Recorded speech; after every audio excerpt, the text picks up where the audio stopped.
Claudine Gay's defense has been it's racism. There are racists that are going after her.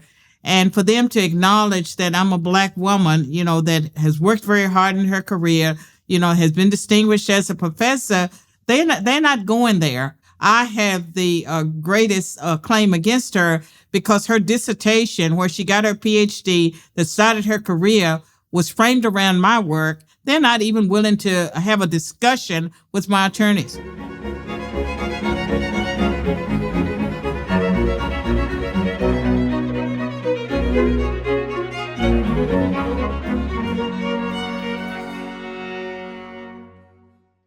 Hello, everybody.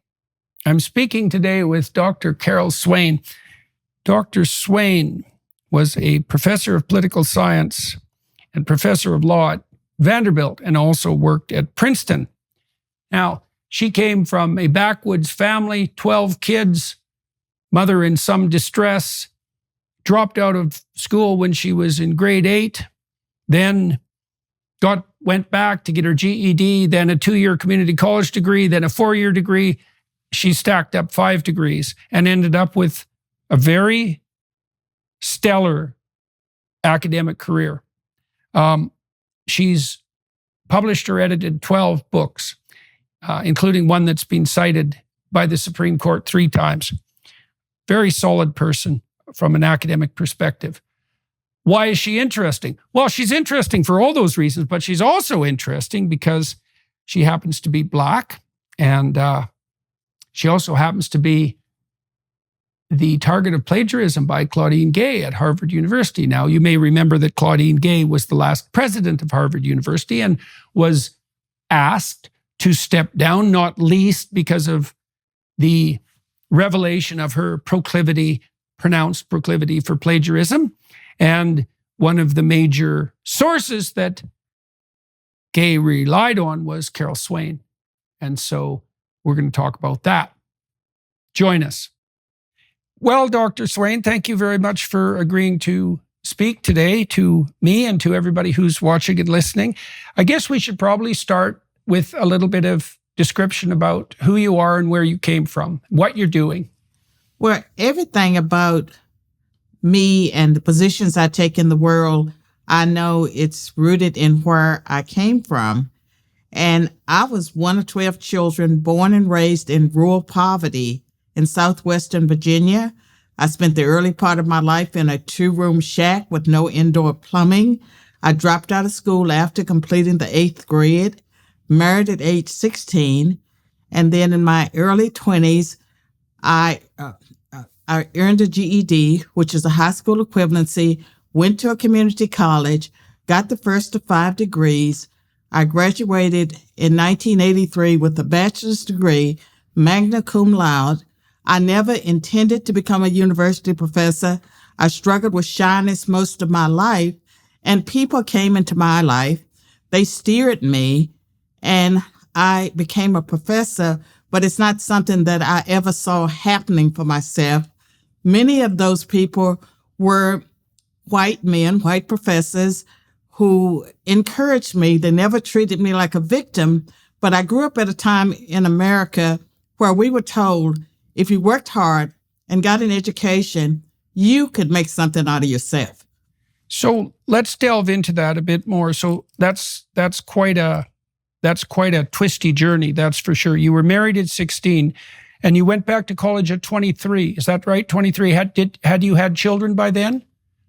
I think I probably was 23 when I went to the 4-year college, but I had my first child at 17. And so in my early 20s, I had 3 children. One died of a crib death, the sudden infant death syndrome. And I struggled with depression, suicide gestures, and it was a medical doctor who turns out to have been Catholic. He was 5 years older than me. He was the first person to tell me that I was intelligent, I was attractive, I could do more with my life.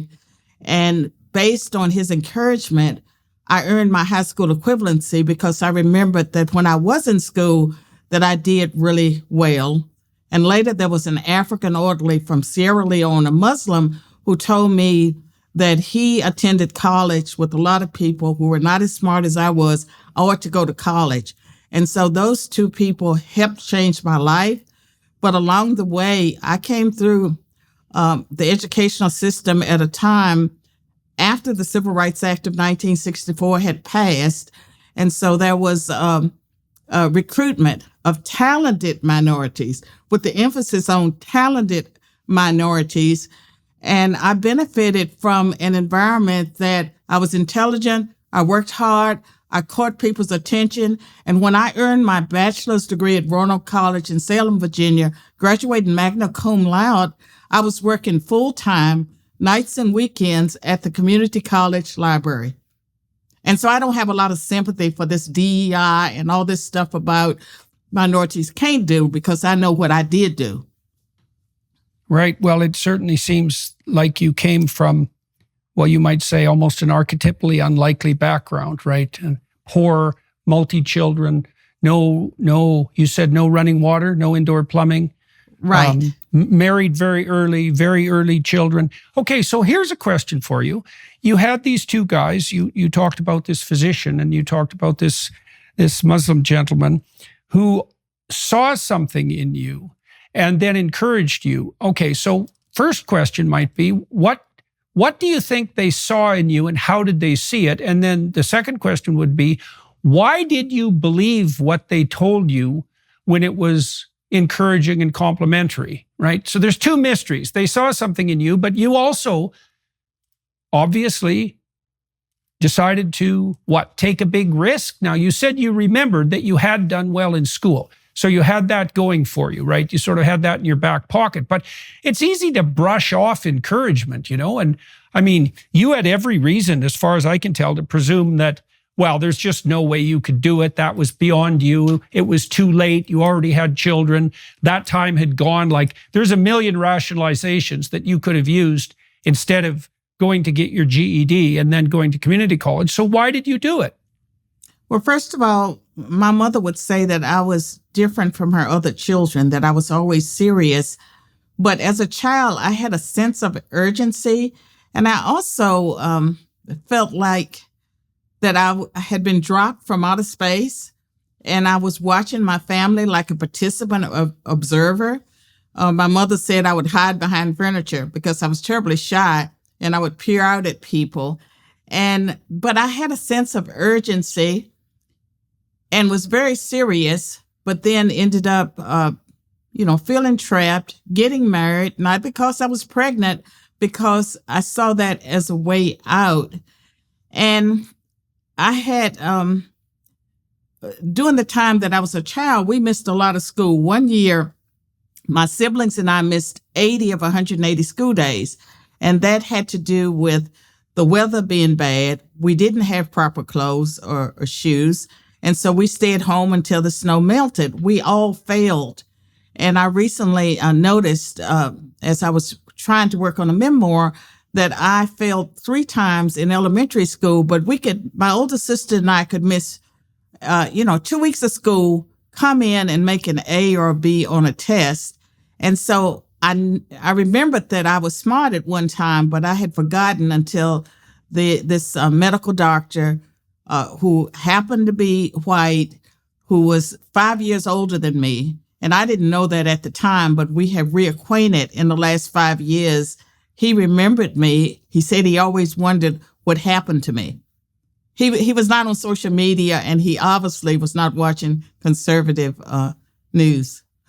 Right. Okay. So you remembered that you had done well in school, and your first step was to take the GED. And how long did it take you? You had to make up 4 years. You said you stopped in grade 8. You had to make up 4 years. And so how long did it take you to get your GED, and how did you manage to persist? And also, did you have support around you? Like, was your husband supportive? Was your family supportive? Did you have people who were also encouraging you apart from these two gentlemen? Well, I can tell you that most people say if they didn't know it was a true story, that they would not believe it. But with the GED, I studied a book at home, and I was told that I had one of the highest scores that they had seen. But in math, I barely passed. I was in the 34th percentile, and if I had been in the 32nd percentile, I would have failed the math portion. And in graduate school and during my time at the community college, math and statistics, that was a challenge, but I took remedial math at the community college. And as far as people who encouraged me, certainly when I reached the community college, there were plenty of encouragers, but I never sought to become a university professor. My first degree was in business. I wanted to be an artist. I have art talent, but I was told to be practical. And I can tell you one thing that made me different, I think, than a lot of young people.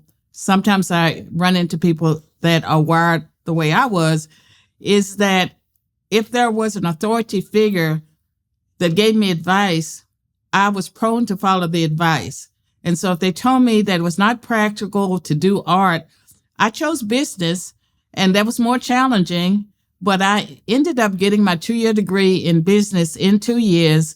And then for the bachelor's degree, it was criminal justice because I loved those courses, and political science for the master's and PhD. And then later I went to law school for a 1-year program at Yale.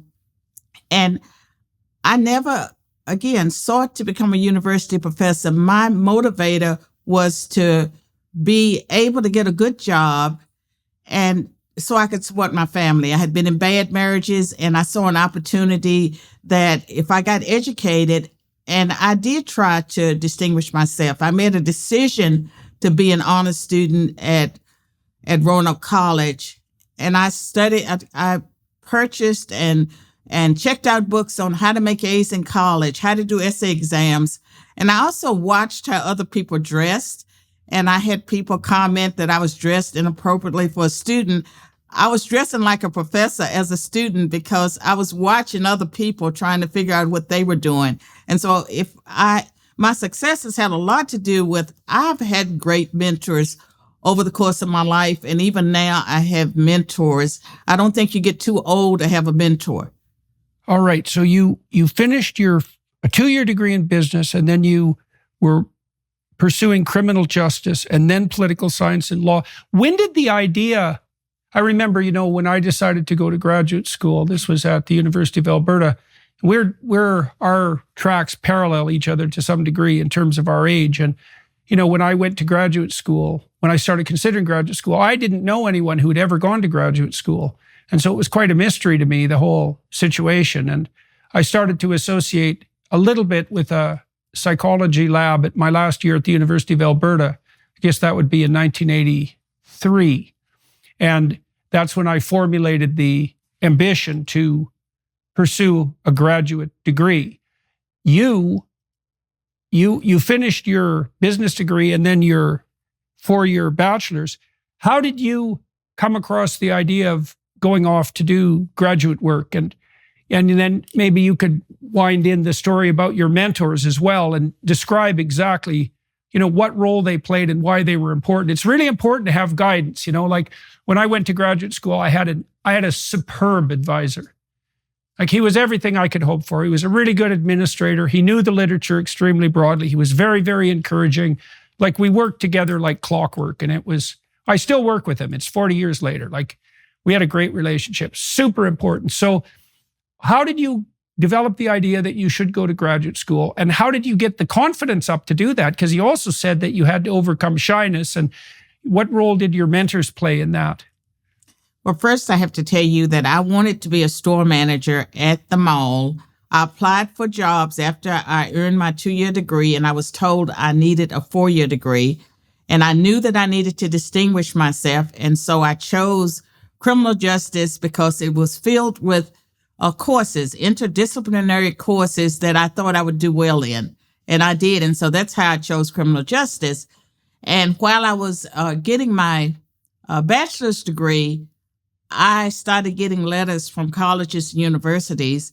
And my advisor, it turns out he was a conservative. He exposed me to Glenn Lowry, Walter Williams, Milton Friedman, Edward Banfield's work.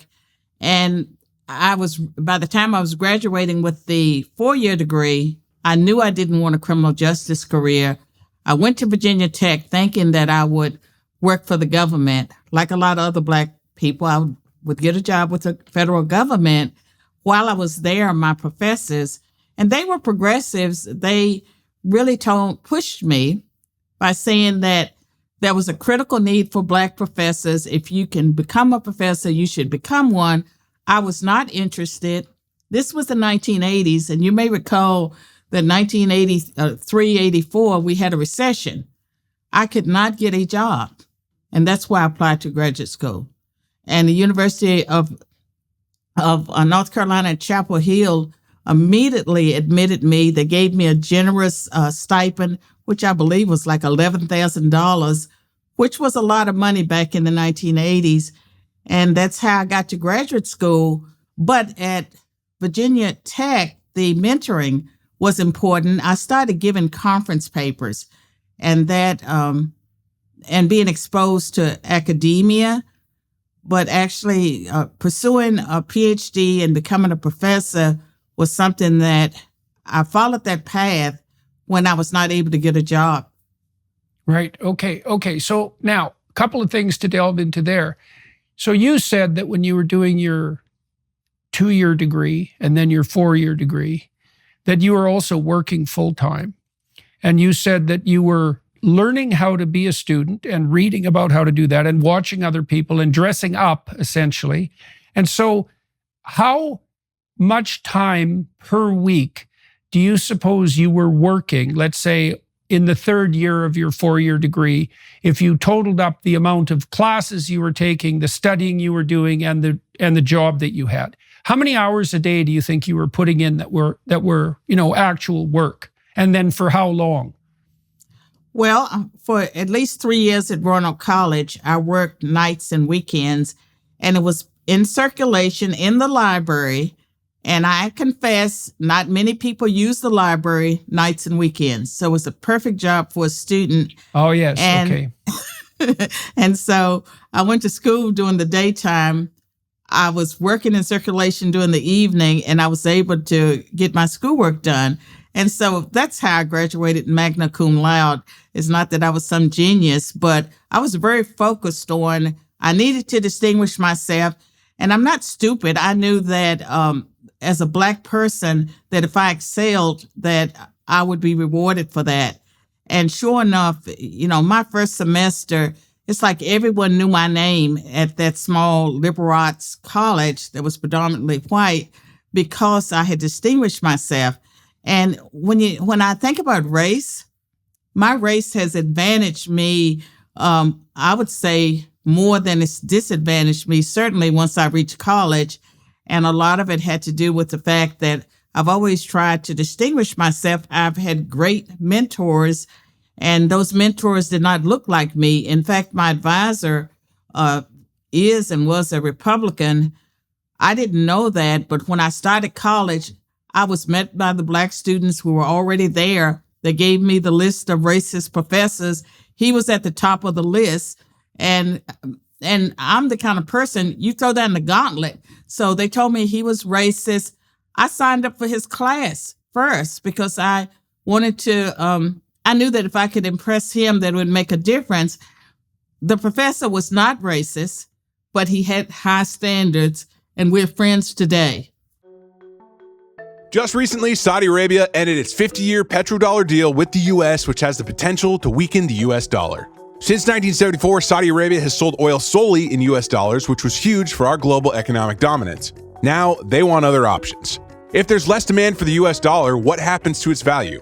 It's reasons like this that make it important to diversify some of your savings into gold, and you can do that with help from Birch Gold. Right now, qualifying purchases by July 31st are eligible to get a one-of-a-kind, limited edition Golden Truth Bomb. The only way to claim your eligibility, though, is by texting Jordan to 989898. For over 20 years, Birch Gold Group has helped tens of thousands of Americans to protect their savings by converting an IRA or 401k into an IRA in physical gold. Protect your savings by diversifying away from the US dollar with gold. Text Jordan to 989898 and Birch Gold will help you convert an old IRA or 401k into an IRA in gold for no money out of pocket. Right now, qualifying purchases by July 31st are eligible to get a one-of-a-kind, limited edition Golden Truth Bomb. Text Jordan to 989898. That's Jordan to 989898 today. Okay, so 2 questions still. Now, you said that you were very shy.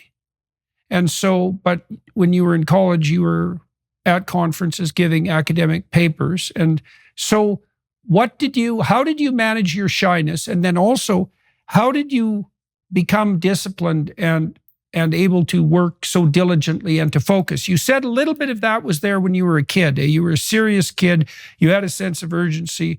So likely you have a temperamental tilt in that direction. But, you worked very hard to get your GED and your degrees. And so how did you learn to work? And how did you overcome your shyness? Well, when I was an undergraduate, as you know, most professors will set aside 10% for class participation. And I wanted to earn that 10%. So I would write out a question or I'd write out a comment and I would raise my hand shaking and I would read my comment or ask my question. That's how I got the class participation. And when it came to conferences or whenever I had to speak, I over-prepared. Like today, I can do things off the cuff, but back then I tried to write out everything I was going to say. And I was not really, I would say, delivered of that shyness until I was in my 40s. So most of my life I have been shy. I also would like for you to know that it wasn't just the doctor and the orderly who told me, that I was talented. At least 3 times in my life, I had complete strangers come up to me in my early 20s, late teens, and they said, "You're going to be famous someday. Do you know you're going to be famous?" And there was nothing I was doing at the time that it made any sense. Yeah, well, there's no shortage of strange things about life. So you said you were delivered of your shyness about when you were 40. So in your 40s. So why did you persevere? And how did you learn to speak off the cuff? And how did it come about that you were delivered of your shyness? Before I get to that, I want to tell you that I took psychology courses and usually made an A. I had great fear in my early 20s that I was suffering from delusions of grandeur because I never fit where I was.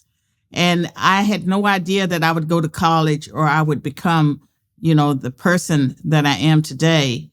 And so that is a part of what happened, part of my background. But the other part of it is, you asked me, how did I overcome the shyness? Yep. I had, after I earned my tenure at Princeton, I earned early tenure on the basis of my book, Black Faces, Black Interests, The Representation of African Americans in Congress. It was my first book. It's the one that won 3 national prizes, was cited by the Supreme Court. It's the book that Claudine Gay plagiarized and used as a straw man for her own research. After that, in the early tenure, the prizes, I was very disillusioned. Like I had worked so hard, like nights, and I had worked without taking off breaks during the summers. I can remember doing everything I had to do in the day, going back to work and being there working overnight when the cleaning crew came in. And I was so obsessed with getting early tenure. And I got my early tenure, but then I was disillusioned. And I really didn't fit at Princeton. And I guess I would never fit in the Ivy League because once I was hired and I received a signing bonus and I was a hot shot, then when I looked around at the other people who were at the table, they spoke in these long paragraphs. And like if they were going to ask a question or if they were going to take someone down, they had a particular way of speaking that was foreign to me. Like if I was going to ask a question, I tend to be very direct. I go straight. But I noticed the way they argued and I was miserable, and that sort of set in motion a spiritual journey. And I can say that spiritually, I was always a seeker. I studied New Age, Eastern religion, and I had a Christian conversion experience. I became a devout Christian believer in 1999, but it was a journey before I had the culmination. And it was like I was delivered instantly from my shyness. And I would argue that it's like, I would say God impressed on my mind that he had given me a message bigger than me and that I should focus on the message. And when I thought about my shyness, I was always embarrassed by my Southern accent. I was embarrassed that people could tell that I came from poverty. And all of that kept me silent. I was embarrassed that I make grammatical mistakes at times. All those things worked to keep me silent. But when I realized I only had to please God, it didn't matter what other people thought. I've been talking ever since without really caring what people think. I try to be careful. I try to speak truth. But at the end of the day, I'm not going to lose sleep if I make a mistake or if someone laughs at me. That's their problem. Reminds me of the scene in Exodus, when Moses becomes a leader. He goes off the beaten path and follows the call of the burning bush, and he focuses intently and follows his interest and delves further and further into the mystery that's caught his attention. And eventually, God himself speaks to him and tells him that he has to become a leader. He has to lead his people away from slavery, and he has to stand up to the tyrant. And Moses says, I can't do that because I'm not a good speaker. No one knows what his problem was precisely, but Moses certainly believed that he didn't have the talent or the ability to say what he was being called upon to say. And God's response to that is twofold. The first part of the response is something like, well, that's your problem, and just because you have inadequacies or idiosyncrasies, that doesn't alleviate you of your destiny or your moral responsibility. So no excuses, thank you very much. And then the second part of it is he tells him to ally with his brother Aaron, who can be his political voice. And the idea there is something like, well, you might be called upon to do something in all likelihood, and your conscience might impel you in that direction, but you don't necessarily have to do it alone. Like, you can find people around you who fill in, your gaps. Now, you said that you had quite a lengthy process of seeking through the New Age realm, through comparative religion, let's say, and that you ended up with a Christian conversion in 1999. Why do you think your seeking led you to Christianity per se? Do you have any idea about that? Well, I'm Black, I'm a Southerner, and most Southerners are Christians. And the people around me were either Baptist or Methodist. My family, they were Methodists. And when I watched them, the way they lived their lives, they did not have anything that was attractive to me. And so, I explored with Jehovah's Witnesses. I was all over the place. I was always very spiritual. I always knew that there was something larger than me guiding my life, but I was not ready to say, this is Jesus Christ. This is, I believe one God, many paths. And I believed that for a long time, but I knew that I was different. I knew that I was set aside, and I knew that things happened for me that didn't happen for other people. But I can say, in a way, I went back to my roots. My great-grandfather had been a Methodist pastor. My grandmother was a pastor's daughter. But I walked away from all of that and then returned to it in my 40s. But I always felt that Christianity that I experienced in my youth did not have any power. And I knew that there was a supernatural world. And I was always drawn to the New Age section of the bookstore. I was into Edgar Cayce, trying to do an out-of-body experience. I did a past life regression. Like, I was all over the place. And I came full circle. I believed in reincarnation for a long time, but came full circle to believing what I believe today about Christianity and Jesus Christ being the only way. And I do believe that God called me. He set me aside among the 12. In my early 20s, I had a lot of guilt about my success because it didn't seem fair that out of the 12, my life was always better. Even when I married at 16, my husband and I were building a brand new house, and it was because of a government program, but my life has always been better than all of my siblings. And it took me a long time to get over the fact that, that I was different. And for some reason, I had a favor about me. And when Princeton hired me, it never occurred to me that I wouldn't get early tenure. That was my goal. I accomplished it, but then it was just so empty. And that is what, the journey part of it accelerated, but it culminated with me having a Christian conversion experience and becoming a devout believer.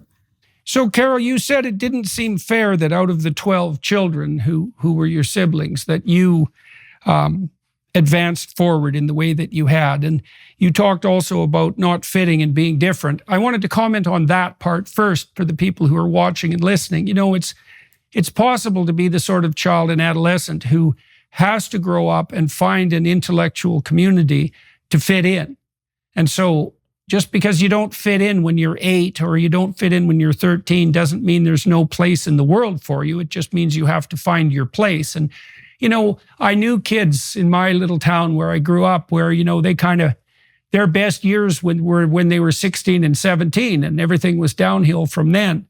And that's pretty fun when you're 16 and 17, but it's not so much fun when you're 30 and 40.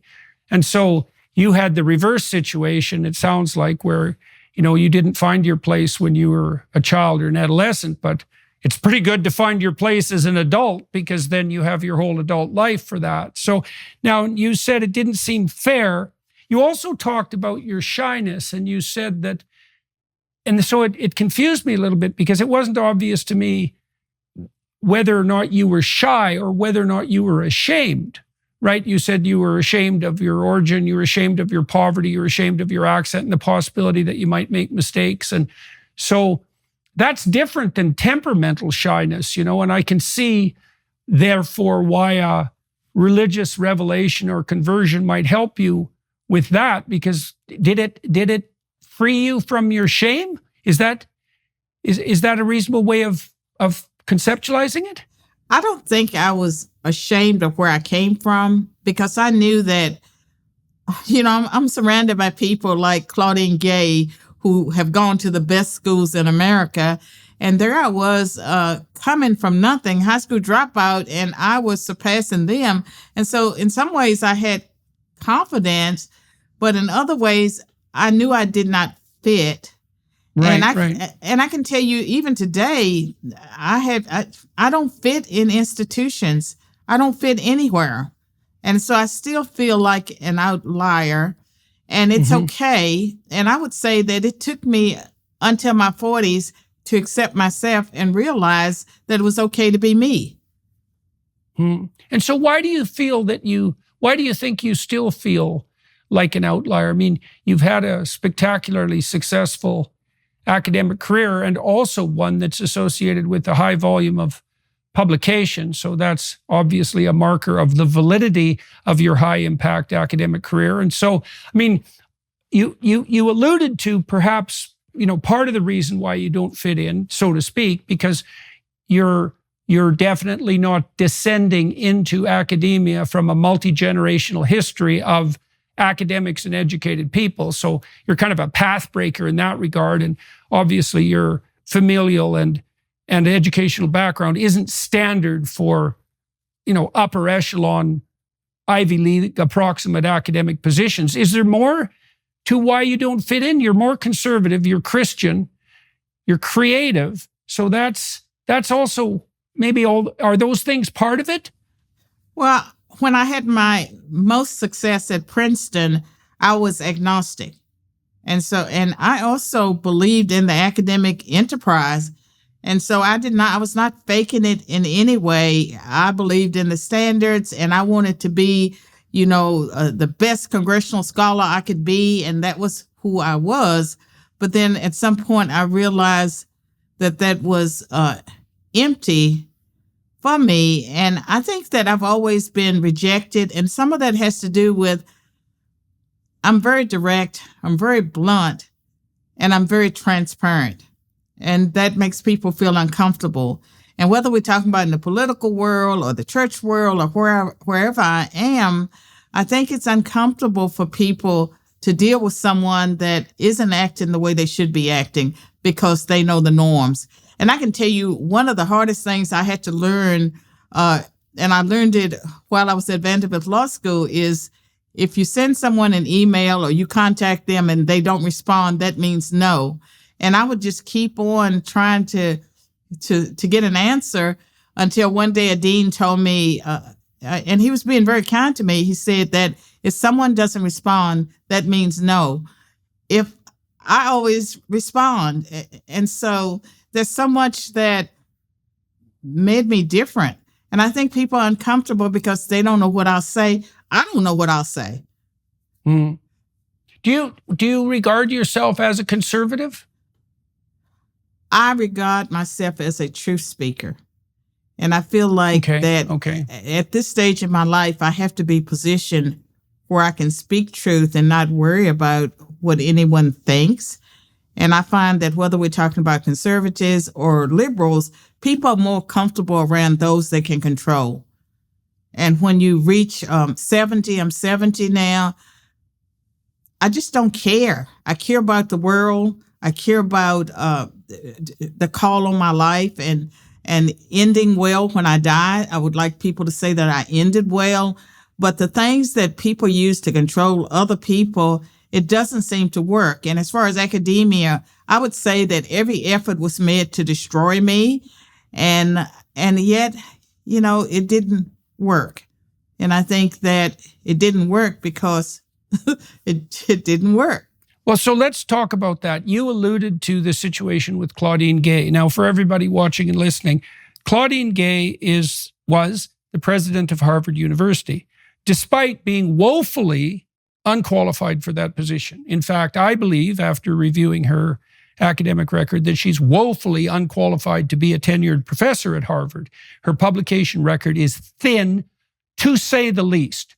With a record like that, she likely wouldn't have got a interview under normal circumstances at the University of Toronto for the psychology department for an entry-level position. And so it's woefully inadequate. Now, Claudine Gay is also the person who revealed, I would say, the absolute decay of the Ivy League system at Congress last year with the president of UPenn and the president of MIT, and then was embroiled in a plagiarism scandal brought to light publicized primarily by Christopher Rufo, who's working in Florida with Ron DeSantis. Now, you're tangled up in that business in a major way. And so you alluded to that earlier, and I also presume that this has at least tangential connection with these attempts that you just described to undermine you and destroy you. So could we walk through the Claudine Gay situation first and then talk about the other more destructive elements of your experience in academia? We can walk through the Claudine Gay situation first. You were very generous to her. As far as I'm concerned, her dissertation, which was heavily plagiarized, and there she used my work to set up a straw man, actually taking one of my conclusions to frame her research question.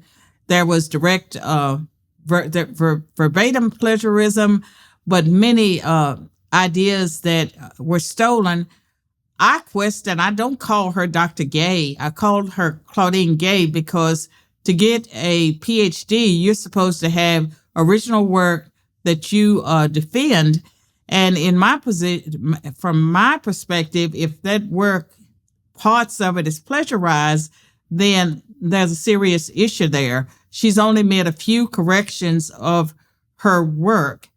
And the 11 articles that she published, 3/4 of them were plagiarized. I was not the only person plagiarized. I believe there were maybe 20 people altogether. It's quite a few. And there are about 50 instances of plagiarism. She's earning $900,000 a year. Her Harvard presidential salary, she was allowed to keep it. And to add insult to injury, there's a lot of insult to injury when it comes to me because she's never apologized, never reached out to me. She's teaching a course in the fall on reading and research ethics. It would be easy to toss all your discipline to the side for the summer, but a life of greatness doesn't happen by taking the easy route.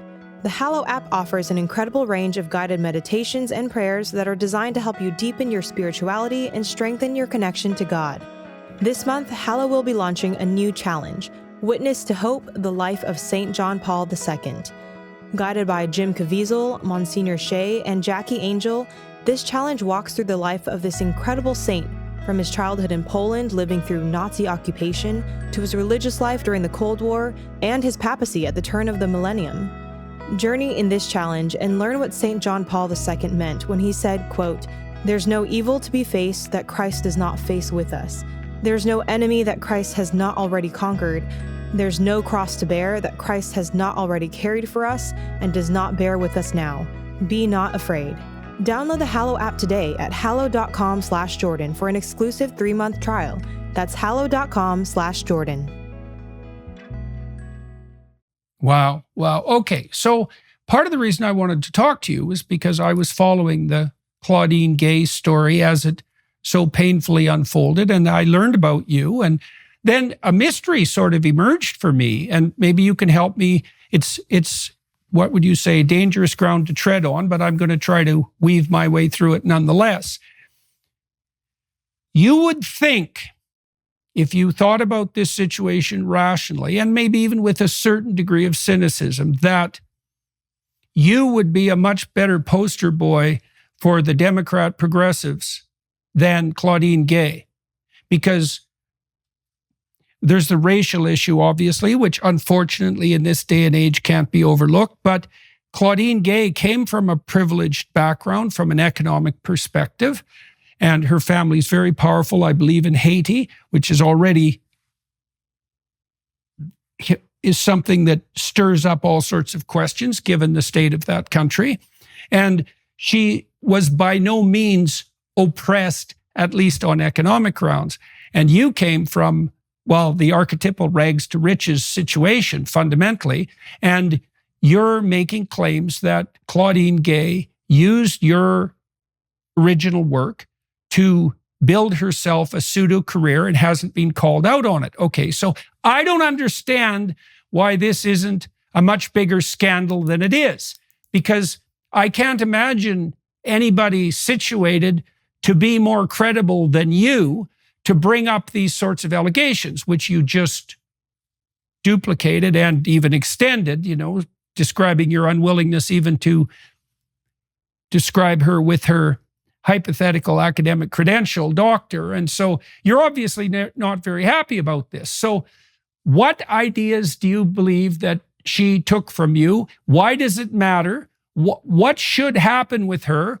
What has happened and what hasn't happened? Like, I know she still has her tenured faculty position at Harvard, and I can't understand that, because if she was crooked enough to be taken out of her position as president for plagiarism, she is clearly, if that was the reason, she's clearly not suitable to be a professor at Harvard, because in my way of thinking about things, being a professor at Harvard is not a lesser position than being the president of Harvard.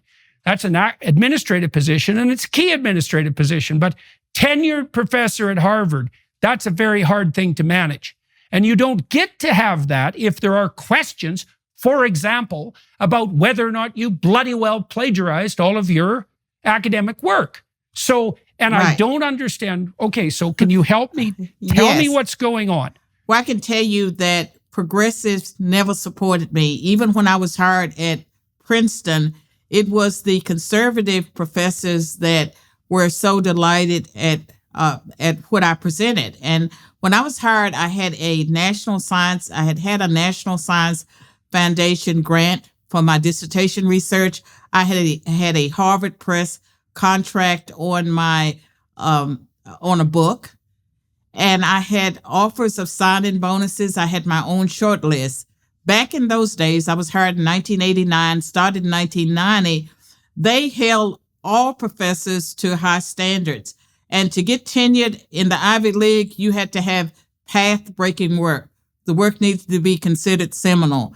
And I met those standards. But early on, the progressives did not like me. One of the professors who is at Harvard today, I could name her. She is a friend of Claudine Gay, but she set me down the first week I was on campus and told me that I acted as if I didn't need Black people, that I couldn't trust white people, that white people would sail me down the river. And so I was never the poster child for the progressives because I did not fit that narrative.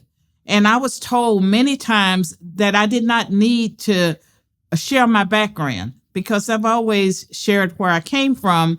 That was always an embarrassment to the progressives. And so look at Claudine Gay.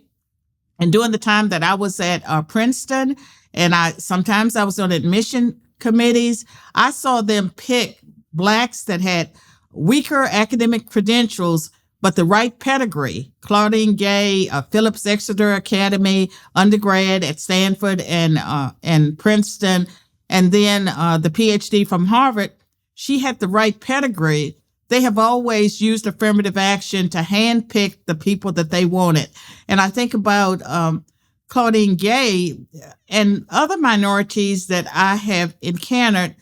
For some reason, white progressives or the people who run universities have always favored the angry Blacks, and they have wanted those, in my mind, who had weaker credentials. And so I was never rewarded. I never received a cheered position while I was in academia, and the environment was just not conducive to my thriving. And I left academia in 2017. The immediate catalyst for that was 2016. I wrote an opinion piece criticizing Islam. It created a firestorm. My circumstances changed. The university distanced itself from me. And at some point, I realized I couldn't be my best self under those circumstances. I was not getting any younger. And so I took early retirement. And I had to reinvent myself. I walked away from the tenure that I worked so hard to earn. And I can tell you that I'm very sad because I love students. And I assumed that I would be teaching until I retired at a normal age. But I took the early retirement, and I knew nothing about Claudine Gay stealing my research until December 10th, when the Chris Rufo story broke. And I was willing to give her the benefit of a doubt because I thought maybe it was an accident. You know, I didn't realize until I started reading her work that her dissertation itself was framed around my work and some of her early articles. And she essentially set up a straw man using my work without doing it the way professors are taught to disagree.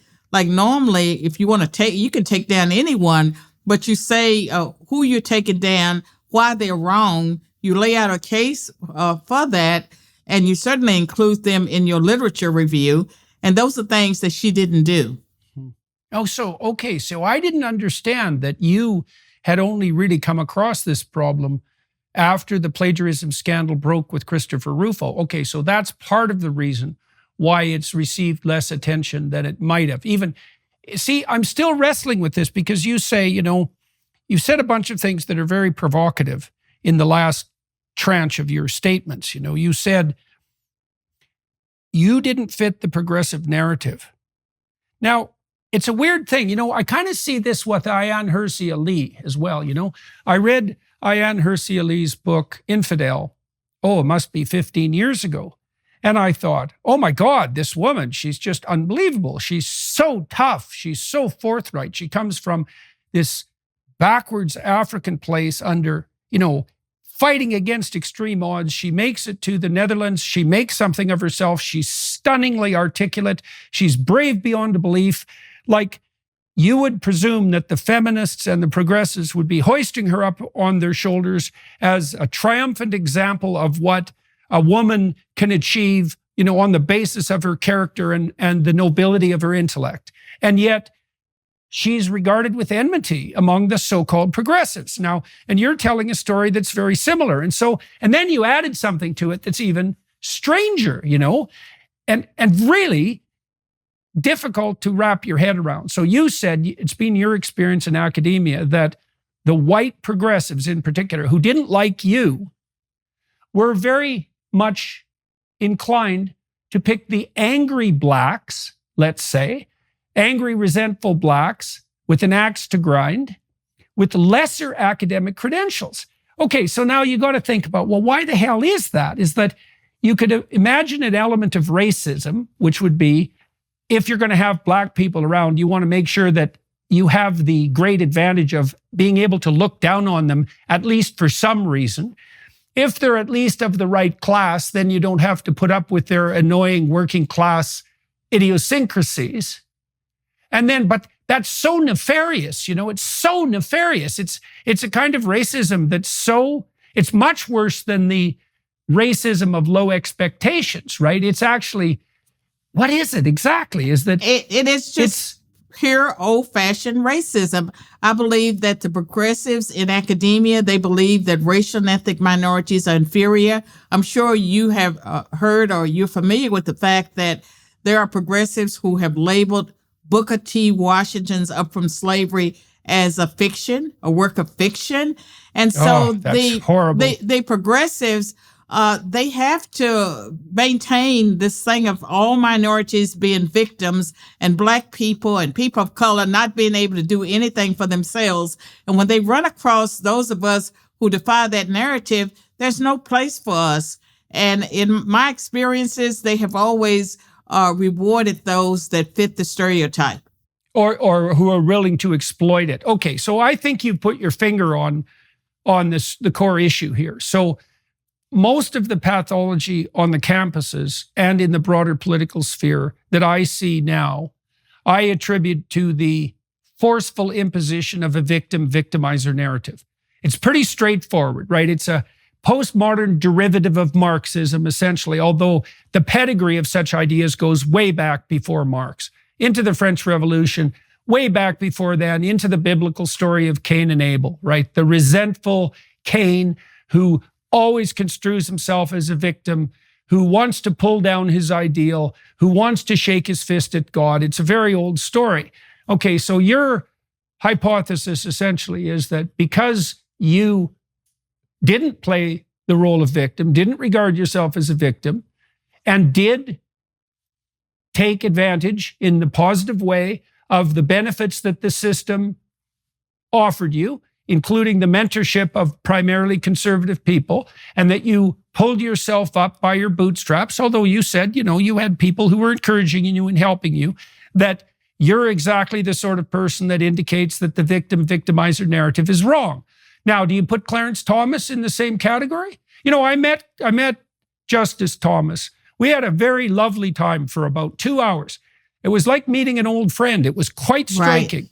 And I think it was partly because there are elements of our background that were oddly similar. Like my grandfather was essentially, was he a sharecropper in Saskatchewan? Close enough. He lived in a log cabin. And so I'm one generation farther along than you with regards to, the separation from poverty, but it's not that far back in the past. Right. I knew my grandfather quite well. He died about 15 years ago, but I knew him quite well.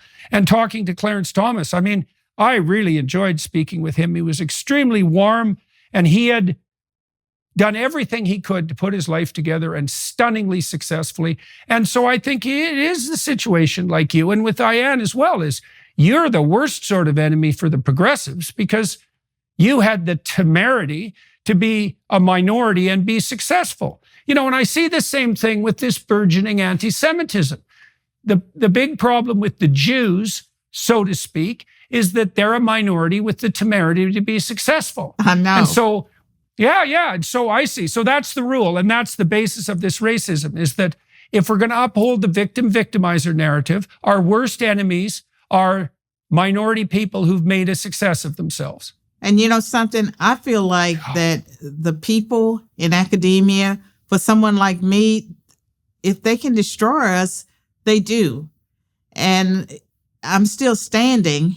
And some of the attacks on me, most of the attacks have backfired in a way that it just gave me a greater platform. But I think being a strong individualist, I've always been a strong individualist, and that's not something that's welcomed. When I think about my being more conservative, I did not think of myself as a conservative when I was in undergrad. I wrote my senior paper on affirmative action, and I was critical of it. And that was because I felt like it was hurting minorities even back then. And certainly today, I see how it has hurt minorities. And the worst thing is this diversity, equity, and inclusion, because it's like affirmative action on steroids. And I strongly believe that the Civil Rights Act of 1964 is what benefited me, millions of other people, blacks, even some whites and women benefited from an environment that focused on non-discrimination, equal opportunity, outreach. I think about my success. I had an equal opportunity to succeed or fail. The outcome wasn't guaranteed. I chose, to become an honor student. I worked hard for that. I knew that if I distinguished myself, it would make a difference. But they are just telling all minorities, no matter where you come from, that you can't because of racism. And they are erasing except the Asians. successes. Except Asians. Yes. Well, they are considered white, honorary whites. Right. Worse than whites, maybe, just like the Jews. So I'm going to tell you a story because I want to get to the heart of this matter with regards to DEI. So I worked at Harvard for 7 years, and I became friends with the dean of admissions there. And I was very interested in predictors of future success. So I did a whole research project at Harvard trying to identify personality and cognitive attributes that were predictive of success in managerial positions, working class positions, creative positions, entrepreneurial positions, and so forth. It was a pure research enterprise, and that took me deep into the IQ and the personality literature before I knew anything about the political ramifications. Okay, so what I found out was this. I found out, first of all, that SATs, GREs, all the standardized tests that are used to gatekeep admission to high-level institutions of higher education were essentially tests of verbal IQ. And now people deny that, but that's because they don't know what the hell they're talking about. Like, I know this literature inside out and backwards. And so they're IQ tests. Now, I talked to Dean Whitlaw about admissions policies at Harvard. And he told me that without an affirmative action structure, that there would be very few black people in the Ivy Leagues. And so Dean, I wouldn't say was either a liberal or a conservative as far as I was concerned. I think what he was trying to do was to find the best people, the best undergraduates to come to Harvard. And so that's a problem. Now, another problem is that if you just use SATs and GREs and so forth, you're going to get a disproportionate number of Asians and Jews. So that's also going to happen. And then there's a third problem. So I talked to this guy named Adrian Woodward. He used to work for The Economist, very smart man. He wrote a book on the history of merit. And he pointed out that if you don't use objective classifications of merit for your hiring and your promotion, the systems that don't rely on objective merit default to dynasty and nepotism. So you don't get some sort of egalitarian equity if you scrap objective tests. What you get is who you know, who you're related to, who can pull strings, and who can put your name forward. Well, that's what's happening. So, but we're in a real conundrum, right? Because if we use purely objective tests, then we don't get an equal distribution of applicants from the ethnic and racial groups. We get a lot more Jews and go ahead. Well, I mean, I've given that a lot of thought, and I believe that racial and ethnic minorities can meet any standard put before them. But when they started lowering the standards so far with affirmative action, people learned what they had to do if you are black to get into Harvard or to get into the elite schools.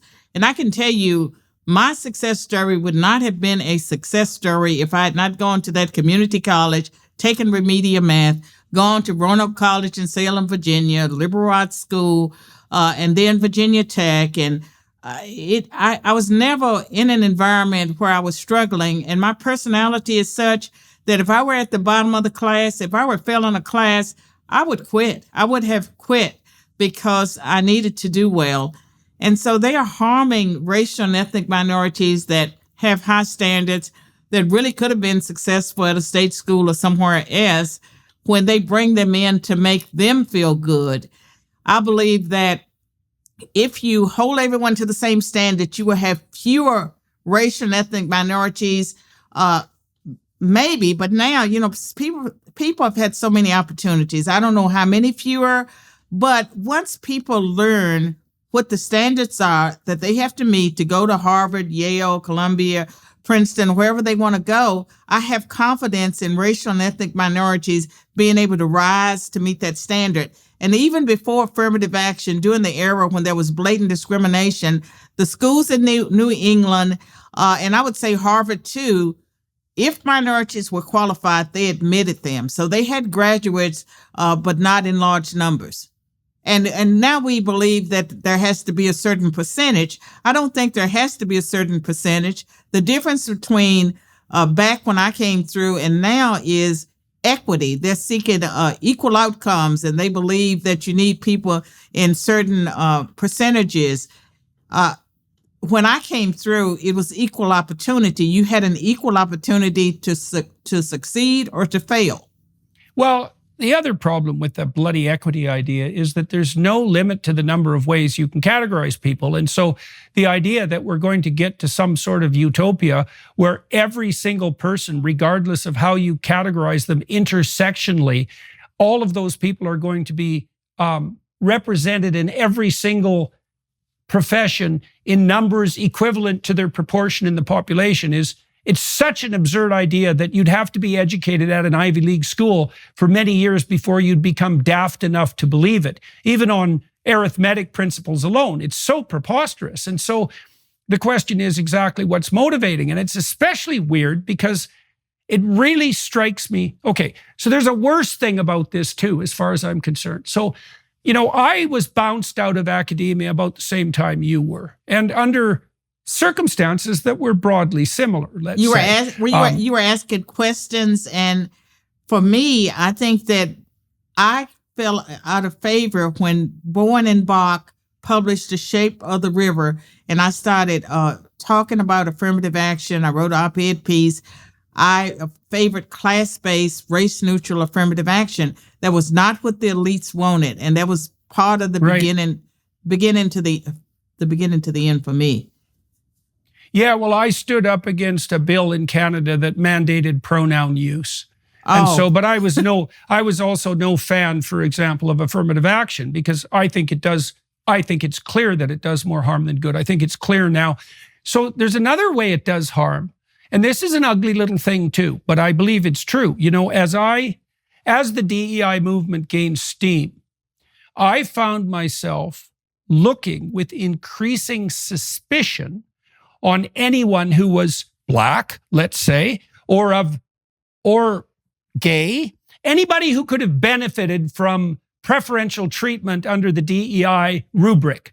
I started to become skeptical of. It was like, maybe I'd be on a panel with someone, maybe we'd be on the same side or different sides, but that person, say, on the opposite side would be the member of a favored minority, and I'd think, just who the hell are you and how did you get your position? And this really makes me ill. Well, and I saw this at Harvard too, because the Black kids there that I got to know, they had an additional burden to bear. Like all the kids who go to Harvard have imposter syndrome when they first get there. If you don't have imposter syndrome, there's something wrong with you, right? But then the minority kids who've benefited from the DEI approach, they've got a lot bigger helping of imposter syndrome because it isn't exactly obvious to them and also to the people around them exactly what they're doing there. And that's perfectly fine for the scoundrels and scamps who are willing to twist the system to their benefit, who feel no shame for doing so. But for people who've actually worked their tails to the bone, let's say, worked their hands to the bone in order to move ahead and to be credible, to have that shadow of doubt cast on them is, well, that's Satan's choice. Like, there's nothing worse than punishing people for their virtues. And you punish people who've got ahead on the basis of merit by using DEI standards. I agree. And I think that with the way the system is set up, it makes these students angry. And they set up these segregated spaces, these safe spaces, and they encourage, they've basically set up a system of segregation within colleges and universities. Racial and ethnic minorities are angry, and I think they have a reason to be angry because they know they're being used. And if you can't do the work, of course, and you're being told that white people are responsible, you're the victim, and they've done all these things to you. All this campus unrest, I think a lot of it has to do with the fact that they have used diversity, the progressives, to bring in people who are not academically prepared to do the work. And so they band together, and now they've lowered standards to the point that if you get your feet in the door at an Ivy League institution, many of the state schools, they're going to pass you along. You'll get your degree, but you won't know anything. Well, the other thing that happens too, although the decrease in standards is starting to mitigate against this, is like I spent a lot of time studying the literature on managerial success. There's quite an extensive business literature on managerial success. And one of the findings of the managerial literature is that many managers fail because they're promoted to a position that they're not actually competent to manage. The Peter principle. So, exactly that. It's and the rule as an employer is something like, and I've learned this the hard way with my enterprises, do not do someone a favor when you're hiring them, because it's not a favor. If you take someone and you aren't thoroughly convinced that they're competent for the job, all you're doing is either setting them up for eventual failure, or you're downloading all their obligations to their minions, who will have to work much harder under the thumb of an incompetent who's likely to become a tyrant, joylessly and without credit to pick up the overflow. And there is nothing in that. You also simultaneously demoralize the other managers who were hired on merit. It's a catastrophe. And I see that happening in spades in academia. And so one of the consequences of that, at least early on, was that there might have been a disproportionate number of unqualified minority students being admitted, but the probability that they would actually graduate was very low. Yes. So they tended to, and then you can understand how that would even further heighten racial tension, because if you're brought into a school and everybody tells you that you belong there, and then you fail, it's very attractive, especially if you're being shouted at by the progressives to do this constantly, to blame something like systemic racism for your failure. Yeah, right. Well, you can understand why, And we're focused on higher education. Look what they're doing at K through 12, where they're telling, minority children, they're telling everyone that math is racist. There's almost no job that you can do that you don't need math. Even an artist needs math. And so they're taking minority students, and rather than trying to equip the ones, that have the ability to learn, they're telling them that if you're not, doing well in math, it's because it's racist. Yeah. Well, and again, that's psychologically, that's extremely demoralizing. Like, we know that people who have an external locus of control, that's the technical term. You may have encountered this in your psychology classes. If you believe that your life is governed by external forces, you allow yourself to believe that, you're much more likely to be ineffectual, depressed, anxious, and hopeless. Okay, so that's not a great outcome, because you don't succeed, plus you're miserable, and you have no happiness. And those are separable things, right? And so, whereas if you have an internal locus of control and you believe that you're an active agent in the construction of your own destiny, then you obviously have to take on more responsibility, but you have a lot more hope, and you're much less likely to be depressed and anxious, and you're more likely to be effectual and successful.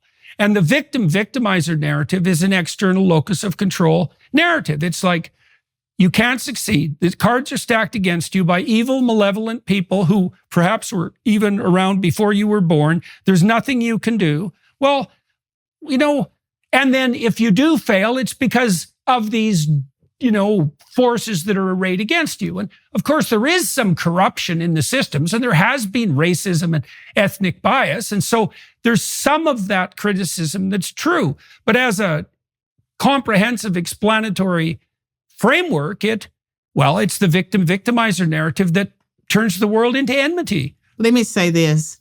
I believe that what progressives are doing to minority communities, Black and Hispanic, that is criminal.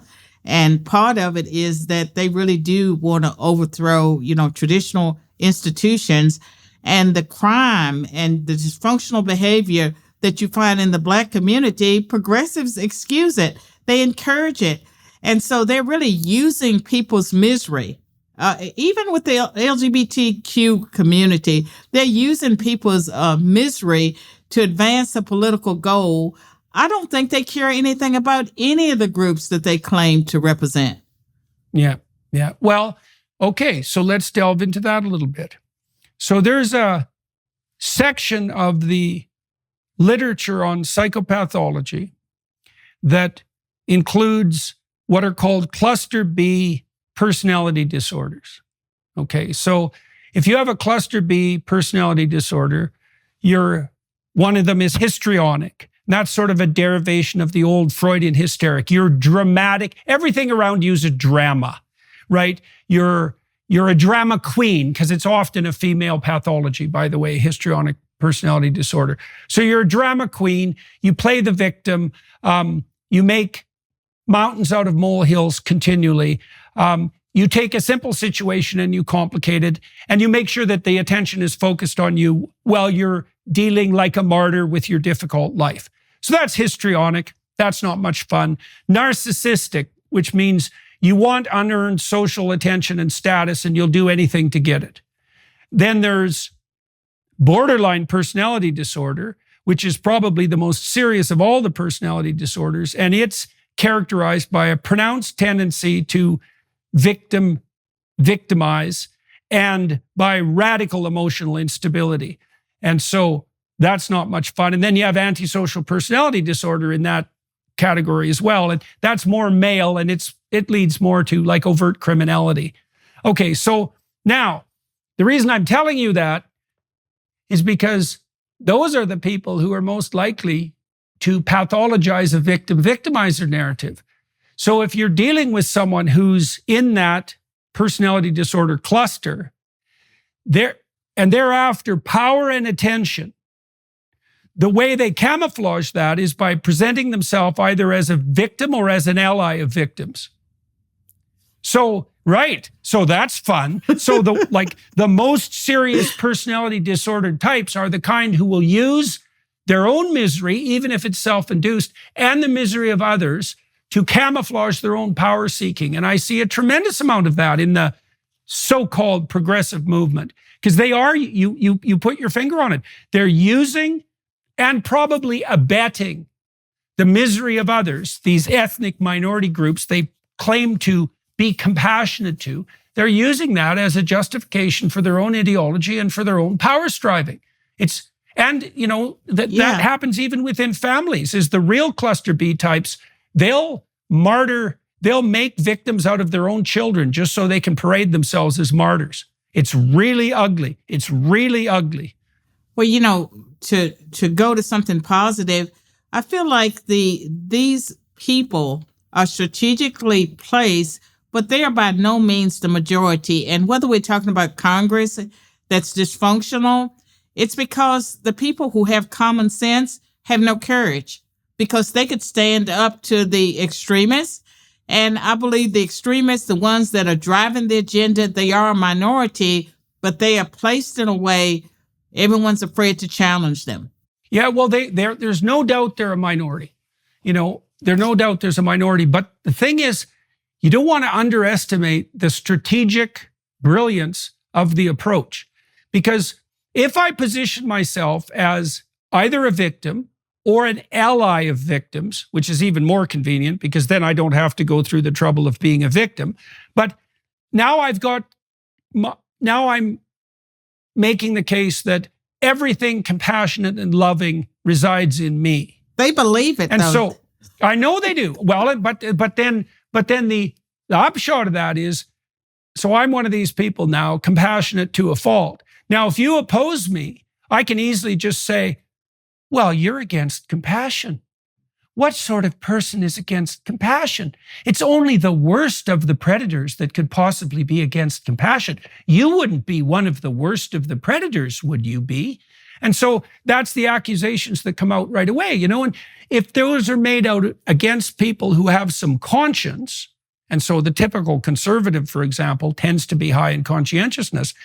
If you make allegations like that, especially as a mob against someone conscientious, the conscientious person is likely to think, oh my God, all these people are upset with me. I probably did something wrong, and maybe I am a little more sexist than I should be, and maybe I am a little more racist.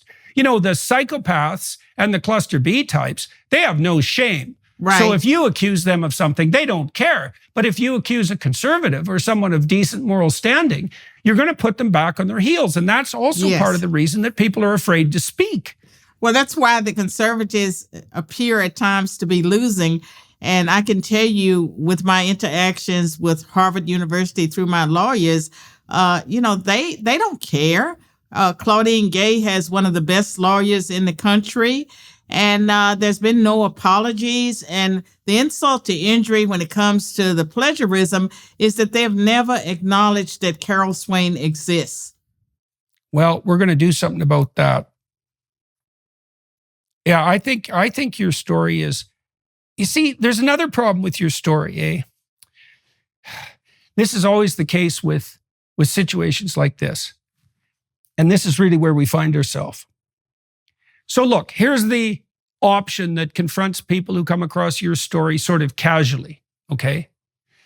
They can assume that, you came up from poverty and you worked your way through the university system with merit and on the basis of merit, and you became a professor and you did your work and it was plagiarized, and it was plagiarized by none other than the president of the world's foremost university, which indicates a depth of rot in that institution that's so deep that it's almost incomprehensible, that's also characteristic of many other institutions. So that's what you're asking them to believe. Or they can take the easy route out and say, oh, well, Dr. Swain, she's doing this for personal reasons. She's after status. Like, writing you off is a way easier Here's how option. they would write me off. They would write me off as a right-wing extremist because Claudine Gay's defense has been it's racism. There are racists that are going after her. And for them to acknowledge that I'm a Black woman, that has worked very hard in her career, has been distinguished as a professor, they're not going there. So they're just totally ignoring the fact that I exist. And as far as I'm concerned, of all the people that Claudine Gay plagiarized, I have the greatest claim against her, because her dissertation, where she got her PhD, that started her career, was framed around my work, her early articles. And then if you look at her, she's been fraudulent all of her life, and there's no evidence of a conscience. And certainly Harvard University, the corporation, has no conscience. They're not even willing to have a discussion with my attorneys. Okay, so I want to push back against all that because, well, it's necessary to straighten all this out. So are there people in the academic community who have a reputation that you believe to be credible, who presume that your claims of plagiarism are accurate and justified? Yes. Okay. So can you talk about? Some of them are at Yale, but I don't know if they'd appreciate me giving out their names. I think it's fear. That's fine. It's fear that has kept some people from going against Harvard. And for me, I'm retired from academia. I'm doing other things now. And so if I were still in academia, I probably would pursue it. But most people who still have a career in academia would be afraid to get involved. And when I think about Harvard, and one of the things I wanted to talk about with you is I think that it's necessary to hold them accountable in multiple ways. There are other professors other than Claudine Gay who have plagiarized. And some of this is because of DEI. I would be very interested in someone trying to identify a class of people who have been harmed by Harvard and the plagiarism of their work. And so I think that needs to be pursued. And the undergraduates have been harmed by it. Yes. If they have professors who aren't bloody well qualified, who are also crooked, who are plagiarizing, and who are teaching research ethics, then they've been harmed, because I can't imagine virtually anything more fraudulent than that. Well, someone needs to start a class action, set up the website, try to identify the class of people. And you need, brilliant lawyers who can identify what the class should look like. And that's something that needs to be done. I myself have attorneys. We have a complaint for copyright infringement. It was supposed to be filed on June 24th. One of my friends, who's a distinguished professor at a university, looked at it and he said there's considerable risk to you. You can be sued personally if Harvard makes a motion to dismiss under copyright law. Copyright law is set up in such a way that the judge can order you to pay the court costs of the winning side. And so I could find myself paying for Harvard's lawyers and the court costs. And I was told that with copyright infringement and plagiarism in academia, it has not been pushed. There's really no penalty, no criminal or even civil penalties straightforward for plagiarism. And so when Harvard was approached with the demand letter, they responded that ideas, can't be, you can't use copyright infringement ideas law to protect ideas. They said that her plagiarism of my work was de minimis, meaning it wasn't that serious, and that it was fair use. I don't know that the lawyers know who I am, or they actually read her dissertation, read my work, but they said that if we pursued it, we would be engaged in a frivolous lawsuit, and that I would be responsible for their legal fees. That gave me pause. I still may file the copyright infringement complaint because I think I have a strong case, but financially, I can't afford to pay for Harvard's lawyers. There's considerable risk to me, and I'm paying for my own lawyers. And so that's one thing, that there's an individual action that I would like to pursue. I'm willing to help someone else set up a class action that I would help advertise, but I'm not sure that I should be part of the class. But there needs to be a class action against Harvard. And then I have thought about taking my complaint and the letters from Harvard and publishing a book and just not filing the complaint, but exposing them. And I'm sort of at a crossroads. I'm not sure what to do, but I cannot allow Harvard off the hook. They tried to redefine plagiarism as duplicative language. And they have not done anything. Duplicative language, yeah. And have not done anything about the plagiarists that they have on their faculty, because some of them are DEI hires. And since they are progressives and they believe minorities are inferior intellectually, they probably believe that the ends justify the means, that if they deal with that DEI hires, that they will not have enough Black people to satisfy whatever goal they're trying to accomplish. Yeah, so you are in a tough situation, Because first of all, you have Harvard with its infinite pool of money arrayed against you. So that's a problem. And second, sharp legal minds on her side. But also, you pointed to the fact that there isn't a lot of legal precedent for what you're doing. I mean, the rules for everybody watching and listening, you have to understand that in a functioning academic community, and Harvard was certainly like this, certainly through the 1990s, and I would say through most of the 2000s, if you plagiarized as a faculty member, even accidentally, you were in really serious trouble. Like, that was a big problem. Is that the prime no-no among academic researchers? It's certainly up there in the top 2 or 3. So, but now you're in a situation, you see, this is very problematic, because if the university has defaulted on its obligation to pursue plagiarism rigorously. And now that's also what they're broadcasting to all their students, by the way. They're completely devaluing the notion of original contribution, which is the bread and butter of academic those engaged in academic inquiry.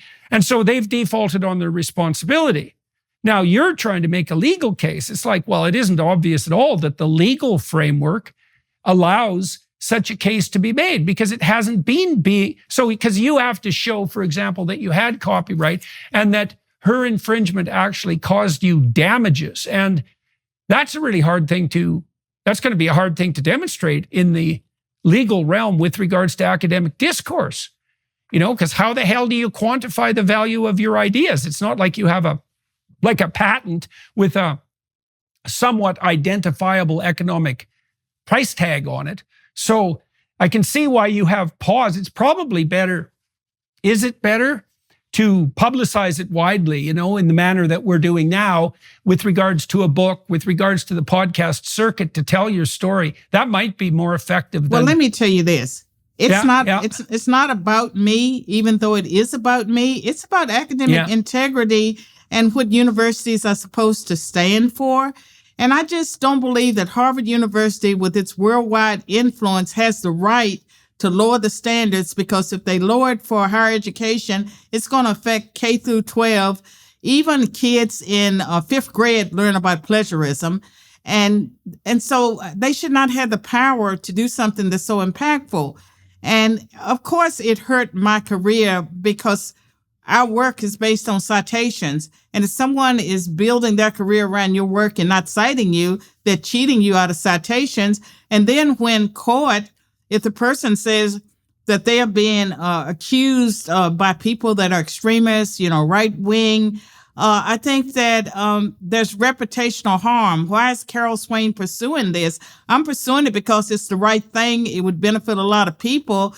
But I think I have suffered reputational harm, insult to injury, because Harvard has never even responded really, other than the letter to the lawyer saying that I'll be sued if I go up against them and lose.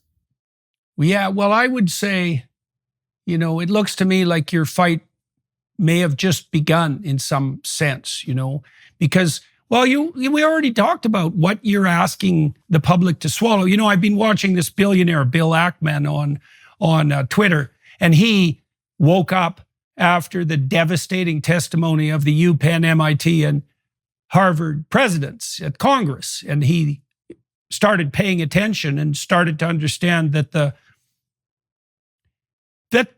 Ivy Leagues need a new coat of paint, let's say. That's what he understands. Yes, no, they need a whole new foundation. Like, the rot is unbelievably deep. And the problem with your case is that it's pivotal in indicating that, right? I mean, I'm sure you've looked at it from the outside, but so just to summarize, let's say, where we've been through in this discussion today, like, you might not be a poster child for the diversity, inclusivity, and equity crowd, but you're definitely a poster child for the American dream. Right. Seriously. And I love America. I love America. Well, another one of your right-wing crimes. and you're of the same background as Claudine Gay, given the idiot categories that we use now. And so you're a very credible witness testifying to the absolute corruption of Harvard, right? They actually put this woman in as president, right? They elected her to the highest possible position, despite the fact that she's radically unqualified and also crooked. Okay, so that's really bad. Well, it's not surprising that you have an uphill fight in front of you, because that's a bitter pill to swallow. Like, I worked at Harvard from 93 till 98, and I really loved it there. The undergraduates were great. I really liked my colleagues. They were working like mad dogs. They didn't even like faculty meetings. They were very short so they could get back to their labs. They had a great sense of humor. It was a very intense place. It was focused on quality. The administration served the senior faculty and the undergraduates. It was an impressive institution. And it gives me no pleasure whatsoever to see it disintegrate and become corrupt in the manner that's clearly occurring. And I haven't seen a case like yours that's a bigger testimony to exactly that fact. And it's no bloody wonder that you're not being paid attention to, because you're a very bitter pill to swallow. I mean, I agree, and my personality is such that I can't walk away from an injustice, but I want people to know that what I'm doing or what I'm trying to do is not about me. It's bigger than me. And I feel like my life, one of the things God impressed on my mind was that he'd given me this story, the story of my life, and it wasn't about me. And so whatever happens, it's like walking away is not really an option. I don't know how it would turn out, but if there's a need for someone to organize or to set up the class where people can identify themselves that they've been victimized by Harvard, or maybe it's the whole, not just Harvard, other universities, they have the same problem. The universities need to be held accountable, or there's no academic enterprise. People are just wasting their time. And so something has to be done. And as far as whether or not I do an individual action, if I file a federal complaint, it becomes a part of history. It becomes a part of the record. Does Harvard want that out there? But I do that at considerable risk to myself, because I could get a judge like Judge Merchant, who threw the book at Trump, who decides to take away my home, my retirement, everything I've worked to accomplish. And so that gives me pause. I'm not a person who is fearful, but I'm asking myself at 70 years old, do you want to jeopardize your retirement? I've been, dirt poor, and I'm comfortable right now. Everything's on the line if I file this lawsuit. Well, Dr. Swain, you did say something, and I can share my experience a little bit with you, because there's some parallels. You said that the most vicious attacks on you have eventually turned in your favor. And okay, so I actually think there's a rule there. So look at what happens in the book of Job. So Job is in a situation where really he loses virtually everything. Plus he becomes extremely ill, to the point where his wife says, there's nothing left for you to do but shake your fist at God and die. And Job refuses to lose faith in himself, even though he's willing to admit to his errors. And he refuses to lose faith in providence. And the story ends with him entering a life that's even more abundant than the one he left behind. Now, the intervening time is a little rough. Right. But you haven't backed down. And so my guess is that as long as you continue to aim up and you say what you believe to be true, that people will rally around you in a manner that introduces you to all sorts of people you wouldn't otherwise know, the same sort of people who are fighting the same sort of battles that you are, and that whatever you need to provide for you in your straitened financial condition as a consequence, let's say, of the lawfare, I think you'll find that it'll make itself manifest. I don't think people will forget you. I know what you're saying is true. And I think about David and Goliath, and my faith tells me that I serve a big God. He owns the cattle on 1,000 hills. Everything that I have came from him. And so I don't like the part of me that calculates and says, do I really want to risk everything? But that's what I'm working my way through. But spiritually and intellectually, I know that God has given me a platform. He's elevated me. Even having this interview today, the way it came about through a senator, Bill Haggerty, that made the introduction, everything, is so providential. I just need to well, people are be watching. more courageous. No, I don't think so. I think that you need to be afraid of the right thing. Like, you're afraid that the comfort that you've built is going to be stripped from you and that you'll be left bereft.